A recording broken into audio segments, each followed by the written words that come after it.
ఉత్తరాంధ్రలో కీలకమైన విశాఖ జిల్లాలో వైసీపీ కోలుకోలేకపోతుందా? వరుసగా నేతలు పార్టీకి గుడ్ బై చెబుతూ ఉండడంతో ఆయా నియోజకవర్గాలను చూసే నేతలే కరువయ్యారా? విజయసాయిరెడ్డి కూడా ఏం చేయలేకపోతున్నారా? ఇప్పుడు విశాఖ జిల్లాలో వైసీపీకి ఒక్కరే ఆశాకిరణంగా కనిపిస్తున్నారా? Let's watch the story.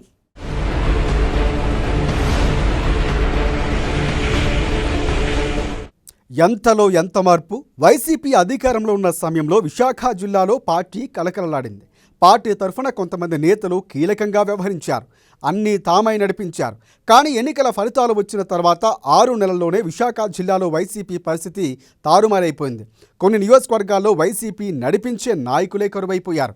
ఉమ్మడి విశాఖ జిల్లాలో భీమిలి, విశాఖ ఈస్ట్, గాజువాక, యలమంచిలి, పాయికారావుపేట, అనకాపల్లి జిల్లాలో నియోజకవర్గ వ్యవహారాలు చూసుకునేందుకు ఇన్ఛార్జులే లేరంటే పరిస్థితి ఎంత దిగజారిందో అర్థం చేసుకోవచ్చు.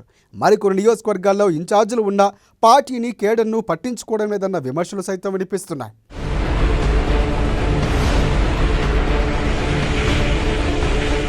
రాష్ట్రంలోని ప్రముఖ నియోజకవర్గాల్లో ఒకటి భీమిలి. అలాంటి నియోజకవర్గంలో వైసీపీ అభ్యర్థిగా పోటీ చేసి ఓటమి పాలయ్యారు మాజీ మంత్రి అవంతి శ్రీనివాస్. పార్టీ ఓడిపోవడంతో రాజీనామా చేసి వెళ్లిపోయారాయన. అప్పటి నుంచి భీమిలి వైసీపీకి పెద్ద దిక్కే కరువైంది. విశాఖ ఈస్ట్లో వైసీపీ అభ్యర్థిగా పోటీ చేసిన ఎంఈవి సత్యనారాయణ పార్టీలోనే ఉన్నప్పటికీ నిద్రాణంగా ఉన్నారు. ఆయన పార్టీలోనే ఉండాలనుకుంటున్నారా, వెళ్ళిపోవాలని అనుకుంటున్నారా, ఇంకా క్లారిటీ లేదు. ఇక గాజువాక నియోజకవర్గంలో పోటీ చేసి ఓడిపోయిన గుడివాడ అమర్నాథ్ నియోజకవర్గాన్ని లైట్ తీసుకుంటున్నారు.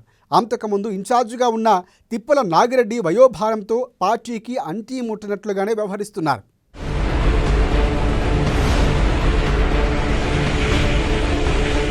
అనకాపల్లి నియోజకవర్గంలో వైసీపీ అభ్యర్థిగా పోటీ చేసి ఓడిన మలసాల భరత్ ఆ తర్వాత యాక్టివ్ కావటం లేదు. దీంతో అనకాపల్లి క్యాడర్ ఆగమాగమవుతోంది. పాయికారావుపేట నియోజకవర్గంలో వైసీపీని పట్టించుకున్నవారే లేరు.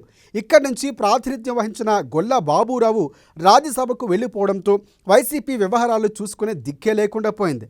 ఇక యలమంచిలి నియోజకవర్గంలో ఓటమి తర్వాత కన్నబాబురాజు దూరంగా ఉంటున్నారు.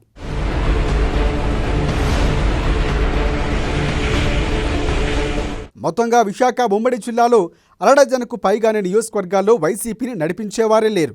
దీంతో క్షేత్రస్థాయిలో పార్టీ కార్యకర్తలకు భరోసా కరువైంది. ఆయా నియోజకవర్గాల్లో కార్యకర్తలు తీవ్ర ఆందోళనలో ఉన్నారు.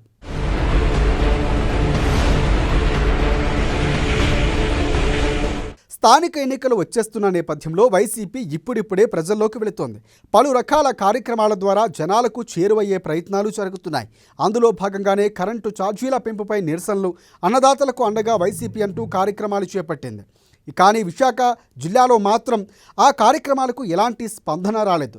వైసీపీ ఉత్తరాంధ్ర రీజనల్ కోఆర్డినేటర్గా బాధ్యతలు చేపట్టిన ఎంపీ విజయసాయిరెడ్డి కూడా కొన్ని నియోజకవర్గాల మాట ఎత్తితే చాలు లైట్ తీసుకుంటున్నారట.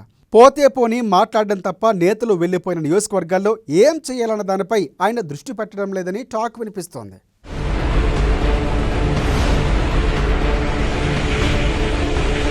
ఇక విశాఖ జిల్లాలో పరిస్థితిపై ఇప్పుడు వైసీపీ క్యాడర్ ఎమ్మెల్సీ బొత్స సత్యనారాయణపైనే గంపెడాసలు పెట్టుకున్నట్లు సమాచారం.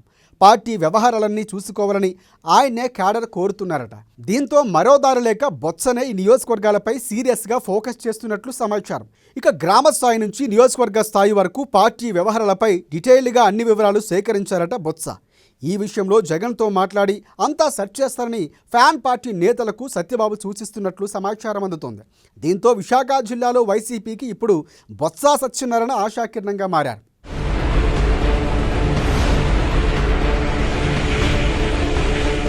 విశాఖ జిల్లాలోని పలు నియోజకవర్గాల వ్యవహారాలను బొత్స సత్యనారాయణ చూసుకునేందుకు సిద్ధంగా ఉన్నట్లు తెలుస్తోంది.